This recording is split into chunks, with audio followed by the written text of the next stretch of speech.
എല്ലാവർക്കും ഇലക്ട്രോണിക്സ് പഠനം മലയാളത്തിൽ 5ാമത്തെ ക്ലാസ്സിലോട്ട് സ്വാഗതം. കഴിഞ്ഞ ക്ലാസ്സിൽ നമ്മൾ small signal diode, large signal diode, Zener diode എന്നിവയെക്കുറിച്ച് പഠിച്ചു. ഈ സെനർ ഡയോഡ് നമുക്ക് എങ്ങനെയാണ് ഒരു സർക്യൂട്ടിൽ ഉപയോഗിക്കുന്നത് എന്നൊന്ന് പഠിച്ചു നോക്കാം. അതായത് ഒരു സർക്യൂട്ട് എങ്ങനെ സെനർ ഡയോഡ് ഉപയോഗിച്ച് ഡിസൈൻ ചെയ്യാം എന്ന് നമുക്ക് ഒന്ന് പഠിച്ചു നോക്കാം. ഇനി സാധാരണ സിഗ്നൽ ഡയോഡുകൾ നമ്മൾ ഫോർവേഡ് ബയാസിലാണ് പ്രവർത്തിക്കുന്നത് എങ്കിൽ സെനർ ഡയോഡ് എപ്പോഴും റിവേഴ്സ് ബയാസിലാണ് നമ്മളൊരു സർക്യൂട്ടിൽ കണക്ട് ചെയ്യുന്നത്. അതായത് അതിൻ്റെ പ്രവർത്തനം എപ്പോഴും റിവേഴ്സ് ബയാസ് മോഡിലായിരിക്കും. ഈ ചിത്രത്തിൽ കാണുന്നത് പോലെയാണ് സാധാരണ ഒരു വോൾട്ടേജ് റെഗുലേഷന് വേണ്ടിയിട്ടുള്ള സെനർ ഡയോഡിൻ്റെ ആപ്ലിക്കേഷൻ സർക്യൂട്ട്. ഒരു ഇൻപുട്ട് വോൾട്ടേജും അതിന് സീരീസ് ആയിട്ടുള്ള ഒരു റെസിസ്റ്ററും അവിടെ നിന്ന് നെഗറ്റീവിലോട്ട് റിവേഴ്സിൽ കണക്ട് ചെയ്തിരിക്കുന്ന ഒരു സെനർ ഡയോഡുമാണ്. എന്നിട്ട് ഈ സെനർ ഡയോഡിൻ്റെ എക്രോസ് ആയിട്ടാണ് നമുക്ക് ആവശ്യമുള്ള വോൾട്ടേജ് പുറത്തേക്ക് എടുക്കുന്നത്. അതായത് വി ഇന്നും വി ഔട്ടും ഇതിലോട്ടുള്ള കൊടുക്കുന്ന ഇൻപുട്ട് വോൾട്ടേജും വി ഔട്ട് എന്ന് പറയുന്നത്, അതായത് നമ്മൾ പുറത്തേക്ക് എടുക്കുന്ന ഔട്ട്പുട്ട് വോൾട്ടേജ് എന്ന് പറയുന്നത് സെനർ ഡയോഡിന് എക്രോസ് ഉള്ള വോൾട്ടേജ് ആയിരിക്കും. ഇപ്പോൾ സെനർ ഡയോഡ് ശ്രദ്ധിച്ചിട്ടുള്ള പലർക്കും അറിയാം, അതിൻ്റെ സെനർ വോൾട്ടേജ് പറഞ്ഞാണ് നമ്മൾ വാങ്ങിക്കാറ്. 4.7 വോൾട്ട്, 5 വോൾട്ട്, 6.2 വോൾട്ട് എന്നിങ്ങനെ പറഞ്ഞിട്ടാണ് നമ്മൾ വാങ്ങിക്കാറ്. അപ്പം നമ്മൾ ഒരു സർക്യൂട്ട് നമുക്ക് 5 വോൾട്ട് ഔട്ട്പുട്ട് വേണം എന്നുണ്ടെങ്കിൽ, അതായത് വേരിയിരിക്കുന്ന ഇൻപുട്ടിനെ നമുക്കൊരു കോൺസ്റ്റന്റ് വോൾട്ടേജ് ആക്കി മാറ്റണമെന്നുണ്ടെങ്കിൽ നമുക്ക് ആദ്യം എത്ര കോൺസ്റ്റന്റ് വോൾട്ടേജ് ആണ് നമ്മൾ വേണമെന്ന് തീരുമാനിക്കണം. സർക്യൂട്ടിലെ വോൾട്ടേജ് എത്ര മുതൽ എത്ര വരെയാണ് വേരി ചെയ്യുന്നത് എന്ന് നമ്മൾ മനസ്സിലാക്കി കഴിഞ്ഞാൽ നമുക്ക് ആവശ്യമുള്ള സർക്യൂട്ട് ഡിസൈൻ ചെയ്യാം. അപ്പോൾ ഇതിനകത്ത് പ്രധാനമായും വരുന്ന മറ്റൊരു കോമ്പൗണ്ടാണ് RS അഥവാ റെസിസ്റ്റൻസ്, സീരീസ് റെസിസ്റ്റൻസ് എന്ന് പറയുന്നത്. ഈ സീരീസ് റെസിസ്റ്റൻസ് ആണ് നമ്മൾ കൃത്യമായി ഡിസൈൻ ചെയ്ത് സർക്യൂട്ടിൽ ഉപയോഗിക്കേണ്ടത്. അപ്പോൾ നമുക്ക് ഇതിൻ്റെ ബാക്കി ഡിസൈനും കാര്യങ്ങളോട്ട് നോക്കാം. ഈ സർക്യൂട്ടിൽ ഇൻപുട്ട് വോൾട്ടേജിനെ വി ഇൻ എന്നും ഇൻപുട്ടിലൂടെ ഒഴുകുന്ന കറന്റിനെ ഞാൻ IS എന്നും സീരീസ് ആയിട്ട് കാണിച്ചിരിക്കുന്ന റെസിസ്റ്ററിനെ RS എന്നും സെനർ ഡയോഡിൻ്റെ സെനർ ബ്രേക്ക് ഡൗൺ മൂലം ഒഴുകുന്ന കറന്റിനെ IZ എന്നും നമുക്ക് ആവശ്യമുള്ള ലോഡിലോട്ട് ഒഴുകുന്ന കറന്റിനെ IL എന്നും നമുക്ക് ആവശ്യമായി എടുക്കേണ്ട വോൾട്ടേജിന് വി ഔട്ട് എന്നും അഥവാ VZ എന്നും രേഖപ്പെടുത്തിയിട്ടുണ്ട്. ഇനി നമുക്ക് ഇത് കണ്ടുപിടിക്കാനായിട്ട് ഒരു സൂത്രവാക്യങ്ങളുണ്ട്. ആ സൂത്രവാക്യങ്ങളിലോട്ട് നോക്കാം. നമ്മൾ ഒരു പവർ സപ്ലൈ ഡിസൈൻ ചെയ്യുമ്പോൾ നമുക്കറിയാം ഒരു വോൾട്ടേജും അതോടൊപ്പം നമുക്ക് ആവശ്യമുള്ള കറണ്ടും ഉണ്ടോ എന്ന് ഉറപ്പ് വരുത്തണം. അപ്പം നമുക്ക് എങ്ങനെയാണ് ഇത് രണ്ടും ഈ സെനർ ഡയോഡ് ഉപയോഗിച്ച് ഡിസൈൻ ചെയ്യുന്നത് നോക്കാം. അപ്പം നമുക്ക് ഉദാഹരണത്തിന് നമുക്ക് വേണ്ടത് ഒരു 40 മില്ലി ആംപിയർ കറണ്ട് ഫ്ലോയും 5 വോൾട്ടും ആണ് എന്നിരിക്കട്ടെ. ഇത് ഞാൻ കാൽക്കുലേഷന് വേണ്ടി എളുപ്പത്തിന് എടുത്തൊരു വാല്യൂ ആണ്. അപ്പം ഇതാണ് നമുക്ക് വേണ്ട ഔട്ട്പുട്ട് വോൾട്ടേജും. അതുപോലെ നമ്മളിത് പ്രവർത്തിക്കാൻ ആവശ്യമുള്ള വോൾട്ടേജ് മാക്സിമം 10 വരെ ആണ് എന്നിരിക്കട്ടെ. നമുക്ക് 10 വരെ ആണ് നമുക്കുള്ള റെഗുലേഷൻ വേണമെങ്കിൽ 10 വോൾട്ടിനെ വരെ, അതായത് ഇവിടെ വേറെ കാര്യം ശ്രദ്ധിക്കേണ്ടത്, നമുക്ക് എപ്പോഴും 5 വോൾട്ട് ആണ് ഔട്ട്പുട്ട് വേണമെങ്കിൽ നമ്മൾ 5 വോൾട്ടിനേക്കാൾ കൂടിയ വോൾട്ടേജ് ഇവിടെ കൊടുക്കേണ്ടതുണ്ട്. ആ കൂടിയ വോൾട്ടേജ് തൊട്ട് ഈ സർക്യൂട്ടിന് ഹാൻഡിൽ ചെയ്യാൻ പറ്റുന്ന മാക്സിമം വോൾട്ടേജ് വരെയുള്ള ആണ് ഞാനിവിടെ ഇൻപുട്ട് വോൾട്ടേജ് എന്ന് പറയുന്നത്. ഈ കേസിൽ നമുക്ക് 5 വോൾട്ട് ഔട്ട്പുട്ട് വേണമെങ്കിൽ 5.1 വോൾട്ട് എങ്കിലും നമ്മൾ ഇതിൻ്റെ ഇൻപുട്ടിൽ കൊടുക്കണം. അപ്പോൾ 5.1 തൊട്ട് 10 വരെയുള്ള വോൾട്ടേജ് ഇതിൻ്റെ ഇൻപുട്ടിൽ കൊടുത്തു കഴിഞ്ഞാൽ നമുക്ക് 5 വോൾട്ട് 40 മില്ലി ആംപിയർ കറണ്ട് ലഭിക്കുന്ന ഒരു സർക്യൂട്ടാണ് ഇപ്പോൾ നമ്മൾ ഡിസൈൻ ചെയ്യാൻ പോകുന്നത്. ഇപ്പോൾ ഈ പാരാമീറ്റർ വെച്ചിട്ട് നമുക്കൊന്ന് നോക്കാം. അപ്പോൾ നമ്മൾ കൺസിഡർ ചെയ്യേണ്ടത്, നമ്മൾ ഈ സർക്യൂട്ട് ഡിസൈനായിട്ട് ഉപയോഗിക്കുമ്പോൾ ആദ്യം കൺസിഡർ ചെയ്യേണ്ടത് ഇൻപുട്ട് വോൾട്ടേജിൻ്റെ മാക്സിമം വോൾട്ടേജ്. ഇവിടെ നമ്മളത് 10 വോൾട്ട് ആയിട്ട് എടുത്തു, അത് വി ഇൻ മാക്സിമം 10 വോൾട്ട് ആയിട്ട് എടുത്തു. അതേപോലെ നമുക്ക് വേണ്ട ഔട്ട്പുട്ട് വോൾട്ടേജ് VZ 5 വോൾട്ട് ആയിട്ട് കിട്ടും. ഇനി ഈ IS എന്ന് പറയുന്നത് നമുക്ക് ചിത്രത്തിൽ നോക്കിയാൽ അറിയാം, IS ആണ് IL ആയിട്ടും IZ ആയിട്ടും വേർതിരിച്ച് കൊടുക്കുന്നത്. ISന് നമുക്ക് എന്ത് എന്ന് എഴുതാം? IZ പ്ലസ് IL എന്ന് എഴുതാം. അതേപോലെ തന്നെ നമുക്ക് ഇതിനെ മറ്റൊരു സൂത്രവാക്യം ഉപയോഗിക്കുകയാണെങ്കിൽ ഈ റെസിസ്റ്ററിൽ ഒഴുകുന്ന കറണ്ട് IS ആയിരിക്കും. അപ്പം അത് കണ്ടുപിടിക്കാണ്ട് സാധാരണ നമ്മൾ ഓംസ് ലോ വെച്ചിട്ട് ആ റെസിസ്റ്റർ അക്രോസ് ആയിട്ടുള്ള വോൾട്ടേജ് ഡിവൈഡ് ബൈ ആ റെസിസ്റ്റൻസ് ഇട്ട് കഴിഞ്ഞാൽ ആ ഡയോഡിലൂടെ ഒഴുകുന്ന ആ റെസിസ്റ്ററിലൂടെ ഒഴുകുന്ന കറണ്ട് നമുക്ക് കണ്ടുപിടിക്കാൻ പറ്റുള്ളൂ. ആ ഇക്വേഷൻ നമ്മൾ IS V in minus VZ divide by RS എന്ന് എഴുതിയിരിക്കുന്നത്. ഇത് നമുക്ക് ഒരു ഡയോഡിലൂടെ ആ സെനർ ഡയോഡിലൂടെ ഒഴുകുന്ന മാക്സിമം സെനർ കറണ്ട് എത്രയാണ് അതിൻ്റെ ഡാറ്റ ഷീറ്റിൽ പറഞ്ഞിരിക്കുകയാണ്. ഇപ്പോൾ ഉദാഹരണത്തിന് ഞാൻ എടുത്തിരിക്കുന്നത് 10 മില്ലി ആംപിയർ സെനർ കറണ്ട് ഒഴുക്കാൻ കേപ്പബിൾ ആയിട്ടുള്ള സെനർ ഡയോഡിനെയാണ് ഞാനിപ്പോൾ ഇവിടെ എടുത്തിരിക്കുന്നത്. ഇപ്പോൾ നമുക്ക് IZ എന്തായിട്ട് കിട്ടും? 10 മില്ലി ആംപ്സ് ആയിട്ട് കിട്ടും. ഇനി നമുക്കറിയാം നമുക്ക് വേണ്ട ലോഡ് കറണ്ട് എന്ന് പറയുന്നത് 40 മില്ലി ആംപ്സ് ആണ്. അപ്പോൾ ഇത്രയും കണ്ടുപിടിച്ച് കഴിഞ്ഞാൽ നമുക്ക് ഇനി ഡിസൈൻ ചെയ്യേണ്ടത് RSന്റെ വാല്യൂ ആണ്. ഇനി നമുക്ക് ഇപ്പോൾ ഈ ബാക്കിയുള്ള വാല്യൂസ് എല്ലാം നമുക്ക് കിട്ടിയിട്ടുണ്ട്. വി ഇൻ കിട്ടി, വി ഇസഡ് കിട്ടി, ഐ ഇസഡ് എത്രയാണെന്ന് നമുക്കറിയാം. അപ്പോൾ നമുക്ക് ഐ എസ് എത്രയെന്ന് കാൽക്കുലേറ്റ് ചെയ്യാനും പറ്റും. അപ്പോൾ ഐ എസ് എന്ന് പറയുന്നത് നമുക്കറിയാം I Z divide by I L, അതായത് 40 milli ampere plus 10 milli ampere ആണ്. വി ഇൻ എന്ന് പറയുന്നത് 10 വോൾട്ടും വി ഇസഡ് എന്ന് പറയുന്നത് 5 വോൾട്ടുമാണ്. അങ്ങനെയാണെങ്കിൽ ഈ രണ്ടാമത്തെ ഇക്വേഷനെ നമ്മൾ റീ അറേഞ്ച് ചെയ്ത് എഴുതിയേക്കുന്നതാണ് R Z is equal to V in minus V Z divide by I S എന്നുള്ളത്. അതായത് ആർ എസ് കണ്ടുപിടിക്കാനുള്ള സൂത്രവാക്യമാണ് V in minus V Z divide by I S എന്നുള്ളത്. ഇതൊരു ഓംസ് ലോ പ്രകാരം നിർവചിച്ചിരിക്കുന്ന ഒരു ഇക്വേഷനാണ്. ഈ ഇക്വേഷനോട് നമുക്ക് അറിയാവുന്ന വാല്യൂ രേഖപ്പെടുത്തി കഴിഞ്ഞിട്ട് കാൽക്കുലേഷൻ നടത്തി കഴിയുമ്പോൾ നമുക്ക് എന്ത് കിട്ടും? നമുക്ക് ആവശ്യം റെസിസ്റ്റൻസിന്റെ അളവ് കിട്ടും. അതായത് വി ഇൻ നമുക്കറിയാം 10 volt minus V Z 5 volt divide by I S 50 milli ampere. 5 വോൾട്ടിനെ 50 മില്ലി ആംപിയർ കൊണ്ട് ഡിവൈഡ് ചെയ്താൽ കിട്ടുന്ന റെസിസ്റ്റൻസ് ആണ് നമുക്ക് ഈ സർക്യൂട്ടിൽ ഉപയോഗിക്കുന്നത്. അങ്ങനെ നമുക്ക് 100 ഓം എന്ന റെസിസ്റ്റൻസ് കിട്ടും. അപ്പൊ ആർസ് നമ്മൾ 100 ഓം കണക്ട് ചെയ്ത് കഴിഞ്ഞാൽ ഈ സർക്യൂട്ട് 5.1 വോൾട്ട് തൊട്ട് 10 വോൾട്ട് വരെ കൊടുത്താലും നമുക്ക് എല്ലായ്പ്പോഴും 5 വോൾട്ട് ഇതിന്റെ ഔട്ട്പുട്ടിൽ കിട്ടും. നമുക്ക് മാക്സിമം എത്ര ആംപിയർ വരെ അതിന്റെ ഔട്ട്പുട്ടിൽ കണക്ട് ചെയ്യാം? 40 മില്ലി ആംപിയർ വരെ അതിന്റെ ഔട്ട്പുട്ടിൽ ലോഡ് ചെയ്യിക്കാൻ നമുക്ക് പറ്റും. ഇങ്ങനെയാണ് ഒരു സെനർ ഡയോഡ് വെച്ചിട്ടുള്ള സർക്യൂട്ട് ഡിസൈൻ ചെയ്യുന്നത്. ഇവിടെ നിങ്ങൾക്ക് ആവശ്യമുള്ള വോൾട്ടേജിനെ വേരി ചെയ്യിപ്പിച്ച് അല്ലെങ്കിൽ ഇൻപുട്ട് പാരാമീറ്ററിനെ വേരി ചെയ്യിപ്പിച്ചിട്ട് നിങ്ങൾക്ക് എന്ത് ചെയ്യാം? നിങ്ങൾക്ക് ആവശ്യമുള്ള വോൾട്ടേജ് നിങ്ങൾക്ക് ഡിസൈൻ ചെയ്തെടുക്കാൻ പറ്റും. ഒരു കാര്യം ശ്രദ്ധിക്കേണ്ടത്, സെനർ ഡയോഡിന്റെ കറണ്ട് എപ്പോഴും ഡാറ്റാ ഷീറ്റിൽ പറഞ്ഞിരിക്കുന്നത് പോലെ ആ ലിമിറ്റുകളിൽ നിർത്തണം. അതുപോലെ തന്നെ റെസിസ്റ്റർ സെലക്ട് ചെയ്യുമ്പോൾ റെസിസ്റ്ററിലൂടെ ഒഴുകുന്ന കറണ്ടിന്റെ കപ്പാസിറ്റി വെച്ചിട്ടുള്ള വാട്ടേജും എപ്പോഴും സെലക്ട് ചെയ്യണം. അത് നിങ്ങൾക്ക് അറിയാമെന്ന് കരുതുന്നു. അതിലുള്ള വാട്ടേജ് I²R വെച്ചിട്ട് ഒരു ഡയോഡിന്റെ ഒരു റെസിസ്റ്ററിന്റെ പവർ റേറ്റിംഗ് നമുക്ക് കാൽക്കുലേറ്റ് ചെയ്യാൻ പറ്റും. അതിലുള്ള കറണ്ടിന്റെ വർഗത്തെ ആ റെസിസ്റ്റൻസിന് ഗുണിച്ചാൽ ആ റെസിസ്റ്ററിന് ഹാൻഡിൽ ചെയ്യാൻ പറ്റുന്ന വാട്ടേജ് എത്രയാണെന്ന് നമുക്ക് കാൽക്കുലേറ്റ് ചെയ്യാൻ പറ്റും. അതെല്ലാവർക്കും അറിയാവുന്നതുകൊണ്ട് ഞാനിവിടെ രേഖപ്പെടുത്തിയിട്ടില്ല. ഇതിനു മുമ്പുള്ള ക്ലാസ്സുകളിൽ ഞാൻ അതിനെക്കുറിച്ച് സൂചിപ്പിച്ചിട്ടുണ്ട്. ഇനി നമുക്ക് എല്ലാവർക്കും സുപരിചിതമായ ഒരു ഡയോഡിനെ കുറിച്ച് പഠിക്കാം. അതാണ് ലൈറ്റ് എമിറ്റിംഗ് ഡയോഡ് അഥവാ LED എന്ന് പറയുന്നത്. ഇത് ഇലക്ട്രോണിക്സ് ബേസിക് പഠിച്ചു തുടങ്ങുന്ന എല്ലാവരും കേട്ടിട്ടുള്ള ഒരു ഇലക്ട്രോണിക്സ് കോമ്പോണൻസ് ആണ് LED എന്ന് പറയുന്നത്. നമ്മൾ കടകളിൽ ചെന്ന് ചോദിച്ചാൽ പല കളറിലും പല വലുപ്പത്തിലുള്ള LED നമ്മൾ എല്ലാവരും തന്നെ ഉപയോഗിച്ചിട്ടുണ്ടാവും. ഈ LEDകൾ എന്ന് പറയുന്നത് ഒരു സെമി കണ്ടക്ടർ ഡിവൈസ് ആണ്.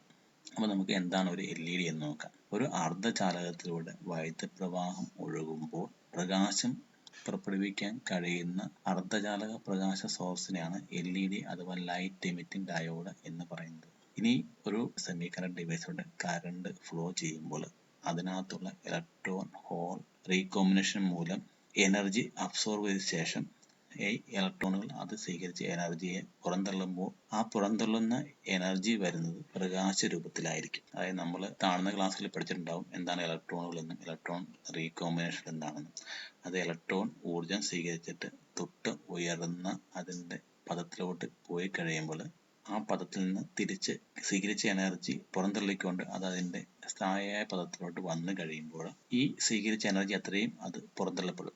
LED അത് പ്രകാശ രൂപേണയായിരിക്കും പുറന്തള്ളപ്പെടുന്നത്.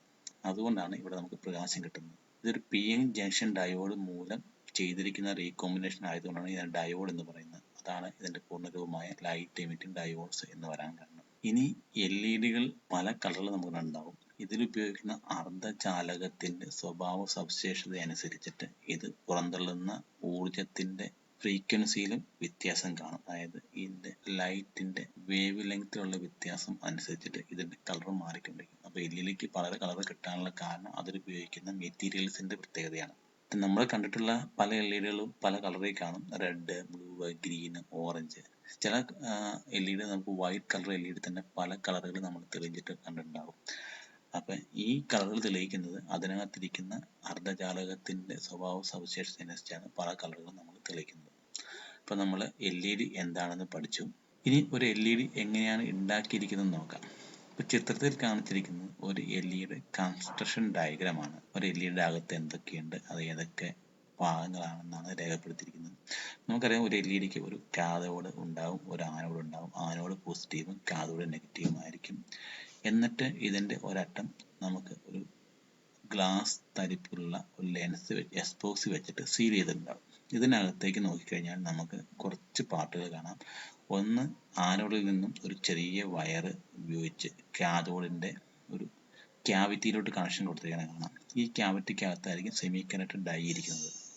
അപ്പം നമ്മൾ ഈ ആനോഡിൽ നിന്നും കാഥോഡിൽ വെച്ചിട്ടുള്ള സെമി കണ്ടക്ടർ ഡൈയിലോട്ട് കൊടുത്തിരുന്ന ആ ചെറിയ വയറിനെ വയർ ബോണ്ട് എന്നാണ് പറയുന്നത്. ഇനി ഈ ക്യാവിറ്റിക്കകത്ത് ഒരു റിഫ്ലക്റ്റീവ് മെറ്റീരിയൽ കൂട്ടിയതുണ്ടാവും. അതായത് ഇത് പ്രകാശം പുറപ്പെടുവിക്കുമ്പോൾ അത് റിഫ്ലക്റ്റ് ചെയ്ത് ഇതിൻ്റെ ലെൻസ് ആ റൗണ്ട് ഏരിയയിലോട്ട് മാത്രം പ്രകാശത്തെ കൊണ്ടുവരുവാനായിട്ടാണ് ആ റിഫ്ലക്റ്റീവ് ക്യാവിറ്റി യൂസ് ചെയ്യുന്നത്. അതൊരു കൊണിക്കൽ ഷേപ്പിലായിരിക്കും. വളരെ സൂക്ഷിച്ചു നോക്കി അറിയാം. നമ്മുടെ പഴയ ടോർച്ച് ലൈറ്റിൻ്റെ ഒക്കെ ലൈറ്റിനെ നമ്മൾ ഒരു സൈഡിലോട്ട് കൊണ്ടുവരുന്ന പോലെ ഒരു സൈഡിൽ ആ പ്രകാശം അത് സറൗണ്ടിലുണ്ടാകുന്ന പ്രകാശത്തെ ഒരു എല്ലാം കൂടി ചേർത്ത് ഒരു പോയിന്റിലോട്ട് ഒരു ഡയറക്ഷനിലോട്ട് മാത്രം കൊണ്ടുപോകാനാണ് ആ ക്യാവിറ്റി ഞാൻ യൂസ് ചെയ്യുന്നത്. ഈ ക്യാവിറ്റിയുടെ മധ്യഭാഗത്താണ് സെമി കണ്ടക്ടർ ഡയോഡ് അതായത് സെമി കണ്ടക്ടർ ഡൈ ഒരു പി എൻ ജംഗ്ഷൻ വെച്ചിരിക്കുന്നത്. ഇനി ആ പിയിലോട്ടാണ് നമ്മൾ ആനോഡിൽ നിന്നുള്ള വയർ ബോണ്ട് കണക്ഷൻ കൊടുത്തിരിക്കുന്നത്. എൻ കാഥോഡിലോട്ട് ഡയറക്റ്റ് വെച്ചിരിക്കുകയായിരിക്കും ചെയ്യുന്നത്. ഇത്രയും ഘടകങ്ങളെ ഒരു ഗ്ലാസ് എക്സ്പോക്സി മെറ്റീരിയൽ ഉപയോഗിച്ച് സീൽ ചെയ്ത് വെച്ചിട്ടുണ്ടാവും. ഇനി നമ്മൾ ശ്രദ്ധിച്ചിട്ടുണ്ടാവും അതിന്റെ സൈഡിൽ ഒരു ഫ്ലാറ്റ് പോർഷൻ കാണാം. അതാണ് നമ്മൾ സാധാരണ ഇതിന്റെ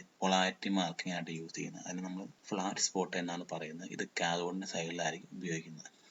അപ്പോൾ നമുക്ക് LED ഘടകങ്ങളെ കുറിച്ച് നമുക്ക് ചെറിയ ധാരണ കിട്ടി. ഇനി ഈ സെമി കണ്ടക്ടർ ഡൈയുടെ പ്രോപ്പർട്ടി മാറുന്നതിനനുസരിച്ചാണ് ഓരോ LEDക്കും ഓരോ കളറുകൾ വരുന്നത്. അതുപോലെ നമ്മൾ ശ്രദ്ധിച്ചിട്ടുണ്ടാവും പല LEDക്കും ഈ സെമി കണ്ടക്ടർ പ്രോപ്പർട്ടി അനുസരിച്ചിട്ട് അതിന്റെ ഡോപ്പിംഗ് ലെവലും അതിന്റെ മറ്റുള്ള കാര്യങ്ങൾ അനുസരിച്ചിട്ട് ഇതിന്റെ വോൾട്ടേജ് റേറ്റിലും വ്യത്യാസങ്ങൾ കാണും. അതുപോലെ അതിലൂടെ കറണ്ടിനും അത് LED പ്രകാശിപ്പിക്കാൻ ആവശ്യമായ ഇലക്ട്രോൺ റീകോമ്പിനേഷൻ നടത്താൻ വേണ്ടിയിട്ടുള്ള കറണ്ടിനും ചെറിയ അളവിലുള്ള വ്യത്യാസങ്ങൾ കാണും. അപ്പോൾ നമുക്ക് ഇതൊക്കെ കൺസിഡർ ചെയ്തുകൊണ്ട് ഇനി എങ്ങനെയാണ് ഒരു LEDക്ക് വേണ്ടിയിട്ടുള്ള റെസിസ്റ്റൻസ് നമ്മൾ അല്ലെങ്കിൽ ഒരു LED സർക്യൂട്ട് എങ്ങനെ ഡിസൈൻ ചെയ്യാമെന്ന് നോക്കാം. ഒരു LED നമ്മളെപ്പോഴും ഒരു സീരീസ് റെസിസ്റ്റൻസ് കണക്ട് ചെയ്തിട്ടാണ് നമ്മളൊരു LED പവർ സപ്ലൈ കണക്ട് ചെയ്യാറ്. എങ്ങനെയാണ് ഈ പ്രോപ്പറായിട്ട് ഈ റെസിസ്റ്റർ നമ്മൾ സെലക്ട് ചെയ്യുന്നത് അല്ലെങ്കിൽ ഡിസൈൻ ചെയ്യുന്നത് എന്ന് നോക്കാം. ഇപ്പോൾ ചിത്രത്തിൽ കാണിച്ചിരിക്കുന്നതാണ് ഒരു LEDയുടെ സർക്യൂട്ട് ഡയഗ്രാം എന്ന് പറയുന്നത്. ഒരു പവർ സപ്ലൈയും സീരീസ് ആയിട്ട് ഒരു റെസിസ്റ്ററും അതിനുശേഷം LEDയും കണക്ട് ചെയ്തിരിക്കുന്നതാണ് ഒരു LED സർക്യൂട്ട്, കംപ്ലീറ്റ് സർക്യൂട്ട് എന്ന് പറയുന്നത്. അപ്പോൾ ബാറ്ററിയുടെ പോസിറ്റീവിൽ നിന്നും ഡയോഡ് വഴി LED പോസിറ്റീവ് കണക്ട് ചെയ്ത് LED നെഗറ്റീവ് എടുത്ത് നമ്മുടെ ബാറ്ററിയുടെ നെഗറ്റീവ് ഇട്ട് കണക്ട് ചെയ്ത് ഇവിടെ നമ്മൾ അറിയേണ്ടത് എത്രയാണ് ഇതിന് വേണ്ടി സെലക്ട് ചെയ്യേണ്ട റെസിസ്റ്റൻസിന്റെ അളവ് എന്നാണ്. അപ്പോൾ നമുക്ക് ഇതിനു മുമ്പ് കുറച്ച് കാര്യങ്ങൾ നോക്കാം. ഒന്ന്, നമുക്ക് അറിയാവുന്ന കുറച്ച് പാരാമീറ്ററാണ്. നമ്മൾ എത്ര വോൾട്ടേജ് ആണ് കണക്ട് ചെയ്യാൻ പോകുന്നത്, നമ്മൾ ഏത് ടൈപ്പ് LED ആണ് ഉപയോഗിക്കുന്നത്. ആ LED അനുസരിച്ചിട്ട് ആ LEDയുടെ കളർ അനുസരിച്ചിട്ട് അതിന് അല്ലെങ്കിൽ അതിന്റെ ഡാറ്റ ഷീറ്റ് പ്രകാരം ഇതിനൊരു ഫോർവേഡ് വോൾട്ടേജ് കാണും, ഒരു ഫോർവേഡ് കറണ്ടും കാണും. ആ ഫോർവേഡ് വോൾട്ടേജ് എന്ന് പറയുന്നത് ആ LED പ്രവർത്തിക്കാൻ ആവശ്യമായ വോൾട്ടേജും ഫോർവേഡ് കറണ്ട് എന്നുള്ളത് അത് കൺസ്യൂം ചെയ്യുന്ന അതിലൂടെ ഒഴുകേണ്ട കറണ്ടുമായിരിക്കും. ഈ കറണ്ടിൽ കൂടി ഒഴുകിക്കഴിഞ്ഞാൽ എന്ത് ചെയ്യും? ഈ LED ചീത്തയായി പോകും. അപ്പോൾ ഈ കറണ്ട് നമുക്ക് എത്ര വേണം? നമ്മുടെ ആവശ്യാനുസരണം ഈ കറണ്ട് സെറ്റ് ചെയ്ത് വെക്കണം. അതായത് LEDയിൽ പറഞ്ഞിരിക്കുന്ന കറണ്ട് മാത്രമേ, അല്ലെങ്കിൽ LED ഡാറ്റ ഷീറ്റിൽ പറഞ്ഞിരിക്കുന്ന കറണ്ട് മാത്രമേ നമ്മളെ LED പോകാൻ അനുവദിക്കാവൂ. അപ്പോൾ അതിനായിട്ട് നമ്മൾ LED അക്രോസ് ഉള്ള വോൾട്ടേജും കറണ്ടും നമ്മൾ ഒരു റെസിസ്റ്റർ ഉപയോഗിച്ച് ലിമിറ്റ് ചെയ്തിരിക്കും. ഈ റെസിസ്റ്ററിന്റെ വാല്യൂ എന്ന് പറയുന്നത് ഈ LEDനെയും നമ്മൾ കണക്ട് ചെയ്യുന്ന പവർ സപ്ലൈനെയും ഡിപ്പെൻഡ് ചെയ്തിരിക്കും. നമുക്ക് എങ്ങനെയാണ് ഈ റെസിസ്റ്റൻസ് കണ്ടുപിടിക്കുന്നത് എന്ന് നോക്കാം. സർക്യൂട്ട് ഡയഗ്രത്തിലെ കാര്യങ്ങളെല്ലാം മനസ്സിലായല്ലോ. ഇനി നമുക്ക് ചില സൂത്രവാക്യങ്ങൾ ഉപയോഗിച്ചിട്ട് ഈ റെസിസ്റ്റൻസ് ഒന്ന് കണ്ടുപിടിക്കാൻ നോക്കാം. ഈ സൂത്രവാക്യങ്ങൾ ഉപയോഗിക്കാൻ വേണ്ടി ഞാൻ ഇവയ്ക്കെല്ലാം ഒരു പേര് ചേർത്തിട്ടുണ്ട്. ബാറ്ററിയെ അല്ലെങ്കിൽ ഒരു വോൾട്ടേജ് സോഴ്സിനെ VS എന്നും റെസിസ്റ്ററിനെ RS എന്നും LED വോൾട്ടേജ് ഡ്രോപ്പിന് VF എന്നും LED ഒഴുകേണ്ട കറന്റ് IF എന്നും പേര് കൊടുത്തിട്ടുണ്ട്. അങ്ങനെയാണെങ്കിൽ നമുക്ക് വേണ്ട റെസിസ്റ്റൻസ് RS കണ്ടുപിടിക്കാനായിട്ട് VS minus VF divide by IF എന്ന സൂത്രവാക്യം ഉപയോഗിച്ചാൽ മതി. ഇനി നമുക്ക് ഈ സൂത്രവാക്യത്തിലോട്ട് നമുക്കറിയാവുന്ന വാല്യൂസ് എല്ലാം കൊടുത്തു നോക്കാം. അതായത് വോൾട്ടേജും നമുക്കറിയാവുന്ന LEDയുടെ ഫോർവേഡ് വോൾട്ടേജും സപ്ലൈ വോൾട്ടേജും അതിന്റെ LEDയുടെ കറണ്ടും എത്ര നമുക്കൊന്ന് കൊടുത്തു നോക്കാം. നമുക്കറിയാം VS 5 വോൾട്ട് ആണെന്നും VF 1.8 വോൾട്ട് ആണെന്നും IF എന്ന് പറയുന്നത് 10 മില്ലി ആംപിയർ ആണെന്നും. ഇത് നമ്മുടെ LED ഡാറ്റ ഷീറ്റിലാണെന്നാണ് ഈ വിവരങ്ങൾ കിട്ടുന്നത്. ഞാൻ നേരത്തെ പറഞ്ഞു നമ്മൾ കൊടുക്കേണ്ട സപ്ലൈ നമുക്ക് എത്രയെന്ന് അറിയാൻ പറഞ്ഞു. ഇനി ഇക്വേഷനിലൂടെ നമ്മൾ ഇതെല്ലാം കൊടുക്കുകയാണ്. VS minus VF divide by IF നമ്മൾ പാരാമീറ്ററുകളെല്ലാം കൃത്യമായിട്ട് കൊടുത്തു കഴിഞ്ഞാൽ ഇതിന്റെ വാല്യൂസ് എല്ലാം കൊടുത്തു കഴിഞ്ഞാൽ 5 volt minus 1.8 volt divide by 10 milli amps എന്നാണ്. LED വോൾട്ടേജിനെ നമ്മുടെ സോഴ്സിലെ വോൾട്ടേജിൽ നിന്ന് കുറയ്ക്കണം. അപ്പോൾ നമുക്ക് 3 ഡിവൈഡ് ബൈ 10 മില്ലി ആംപിയർ എന്ന് കിട്ടും. 10 മില്ലി ആംപിയർ എന്ന് പറഞ്ഞാൽ 10 × 10⁻³ ആണ്. അങ്ങനെ നമ്മൾ ഇത് കാൽക്കുലേറ്റ് നമുക്ക് 320 ഓം എന്ന റെസിസ്റ്റൻസിന്റെ വാല്യൂ കിട്ടും. ഇവിടെ ഞാൻ സെലക്ട് ചെയ്തിരുന്നത് 330 ഓം ആണ്. അത് എന്തുകൊണ്ടാണെന്ന് വെച്ചാൽ നമുക്ക് 320 ഓം എന്നുള്ളത് ഒരു സ്റ്റാൻഡേർഡ് റെസിസ്റ്റൻസ് വാല്യൂ അല്ലാത്തത് കൊണ്ടാണ് ഞാൻ തൊട്ടടുത്ത ഹയർ വാല്യൂ ആയിട്ടുള്ള 330 ഓം എടുത്തിരിക്കുന്നത്. നമുക്കൊരിക്കലും 320ക്ക് പകരം 300 ഓമോ അതിന് താഴെയുള്ള വാല്യൂസ് എടുക്കാൻ പറ്റില്ല.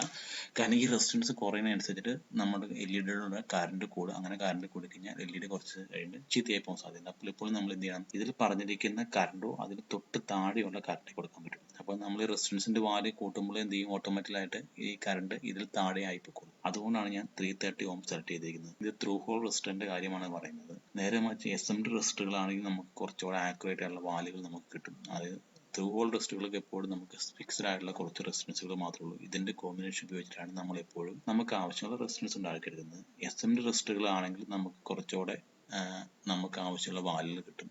എന്ന് വെച്ചാൽ നമുക്ക് വളരെ കോമൺ ആയിട്ടുള്ള ഏത് വാല്യൂ സെലക്ട് ചെയ്താലും അത് ആ ഒരു റേഞ്ചിലുള്ള SMD റെസിസ്റ്ററുകൾക്ക് അവൈലബിൾ ആയിരിക്കും. അപ്പോൾ എങ്ങനെയാണ് നമുക്ക് 330 ഓം റെസിസ്റ്റൻസ് കണ്ടുപിടിച്ചതെന്ന് മനസ്സിലായി. ഇനി നിങ്ങൾക്ക് ഇത് 12 വോൾട്ടിലാണ് കണക്ട് ചെയ്യേണ്ടതെങ്കിൽ നിങ്ങൾ എന്ത് ചെയ്താൽ 5 വോൾട്ടിന്റെ സ്ഥാനത്ത് 12 വോൾട്ട് കൊടുത്താൽ നമുക്ക് അതിനനുസരിച്ചുള്ള റെസിസ്റ്റൻസ് കിട്ടും. അതുപോലെ നിങ്ങൾ ഉപയോഗിക്കുന്ന LED ഓറഞ്ച് LED അല്ല, ഇപ്പോൾ വേറൊരു LED ആണ്. അതിന്റെ ഫോർവേഡ് ഡ്രോപ്പ് ചിലപ്പോൾ 1.5 വോൾട്ട് ആയിരിക്കും. അങ്ങനെയാണ് ആ LED-യുടെ ഫോർവേഡ് വോൾട്ടേജ് ഡ്രോപ്പ് 1.5 വോൾട്ട് മാറ്റി കഴിഞ്ഞാൽ അതിനനുസരിച്ചിട്ടുള്ള റെസിസ്റ്റൻസ് നമുക്ക് കാൽക്കുലേറ്റ് ചെയ്യാൻ പറ്റും. അപ്പോൾ ഇപ്പോൾ LED-യുടെ സർക്യൂട്ട് എങ്ങനെയാണ് ഡിസൈൻ ചെയ്യുന്നത് നമ്മൾ പഠിച്ചല്ലോ. അപ്പോൾ 4 തരത്തിലുള്ള ഡയോഡുകളെ കുറിച്ച് പഠിച്ചു. Small signal diode, large signal diode, Zener diode, light emitting diode. ഇനി നമുക്ക് വരും ക്ലാസ്സുകളിൽ ബാക്കിയുള്ള ഡയോഡിനെ കുറിച്ച് പഠിക്കാം. ഈ ക്ലാസ് ഇവിടെ തീരുകയാണ്. ഈ വീഡിയോ കണ്ടതിന് എല്ലാവർക്കും നന്ദി. ദയവായി നിങ്ങളുടെ അഭിപ്രായങ്ങളും നിങ്ങളുടെ നിർദ്ദേശങ്ങളും കമന്റ് രൂപേണ രേഖപ്പെടുത്തുക. നിങ്ങൾക്ക് എന്തെങ്കിലും ഡൗട്ട് ഉണ്ടെങ്കിൽ അത് നിങ്ങൾ കമന്റ് ആയിട്ട് ഇട്ട് കഴിഞ്ഞാൽ ഞാൻ അതിന് മറുപടി തരുന്നതായിരിക്കും. എല്ലാവരും ഈ ചാനൽ സബ്സ്ക്രൈബ് ചെയ്ത് സഹായിക്കുക. ഇലക്ട്രോണിക്സ് പഠിക്കാൻ താല്പര്യമുള്ളവർക്ക് വേണ്ടിയിട്ട് ഈ ചാനൽ ഷെയർ ചെയ്യുക. നന്ദി.